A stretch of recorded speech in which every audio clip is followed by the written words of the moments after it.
दिल्ली के एक बंद कमरे में एक शख्स बैठा है। उसके सामने मेज पर कुछ कागज हैं, आबादी के कुछ आंकड़े हैं और हाथ में एक पेंसिल। वो शख्स नक्शे पर बस एक लकीर खींचने वाला है। उसे नहीं पता कि उसकी पेंसिल से चलने वाली ये एक लकीर 2 करोड़ लोगों को रातों रात बेघर कर देगी। उसे इस बात का भी अंदाजा नहीं है कि उसकी वजह से लाखों लोग मौत के घाट उतार दिए जाएंगे। सबसे हैरान करने वाली बात यह थी कि कुछ हफ्तों पहले तक इस इंसान ने कभी हिंदुस्तान देखा तक नहीं था। उसे यह भी नहीं पता था कि पंजाब और बंगाल असल में नक्शे पर कहां हैं।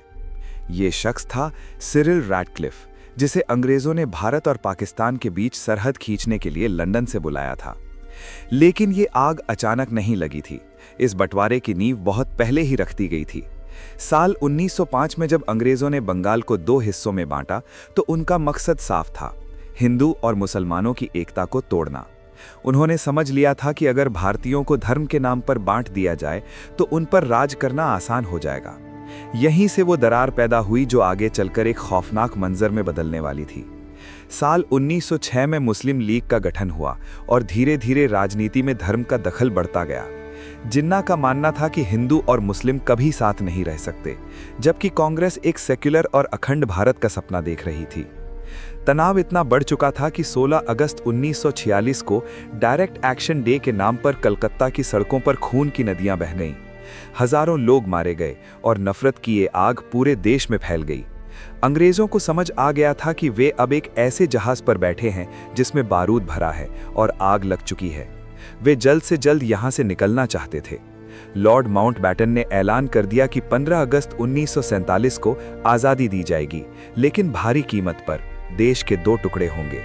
रैटक्लिफ को इस बंटवारे के लिए सिर्फ 5 हफ्ते का समय दिया गया।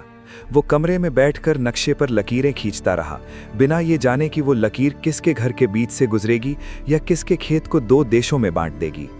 बंटवारा सिर्फ जमीन का नहीं था। ऑफिस के टाइपराइटर, मेज, कुर्सियां और यहां तक कि डिक्शनरी के पन्ने भी आधे आधे बांट दिए गए। 15 अगस्त की सुबह जब दुनिया आज़ादी का जश्न मना रही थी, तब पंजाब और बंगाल के लाखों लोगों को यह भी नहीं पता था कि वे अब किस देश के नागरिक हैं। जब रैटक्लिफ की खींची सरहदों का ऐलान हुआ तो इतिहास का सबसे बड़ा विस्थापन शुरू हुआ।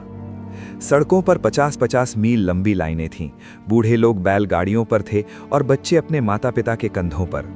स्टेशनों पर जो ट्रेनें पहुंच रही थीं उन्हें भूतिया ट्रेनें कहा जाने लगा, क्योंकि वे लाशों से भरी हुई थीं।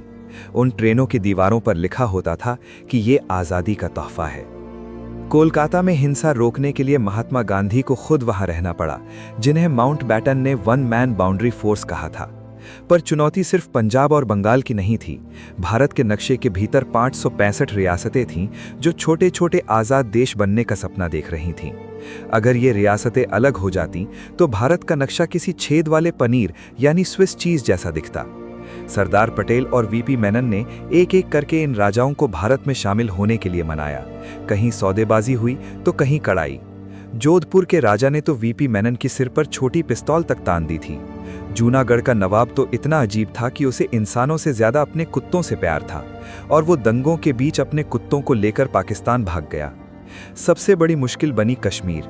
वहां के राजा हरि सिंह एक आज़ाद देश चाहते थे, लेकिन जब पाकिस्तान ने कबायली हमलावरों के वेश में अपनी फौज भेजी तो हरि सिंह को मदद के लिए भारत का रुख करना पड़ा। 26 अक्टूबर 1947 को कश्मीर भारत का हिस्सा बना, लेकिन आज भी उस लकीर के निशान बाकी हैं जिसे हम एलओसी कहते हैं। 1947 का वो साल सिर्फ आज़ादी का साल नहीं था, वो एक ऐसी त्रासदी थी जिसने करीब 2 लाख लोगों की जान ले ली। जो लोग बच गए उनकी आंखों में आज भी अपने छोड़े हुए घरों की यादें और सरहद के उस पार अपनों को खोने का दर्द है। बंटवारा हो गया, सत्ता हस्तांतरित हो गई, लेकिन वो पेंसिल से खींची लकीर आज भी करोड़ों दिलों के बीच एक गहरी खाई बनकर मौजूद है। हम आज़ाद तो हुए, पर अपनी रूह का एक हिस्सा सरहद के उस पार हमेशा के लिए छोड़ आए।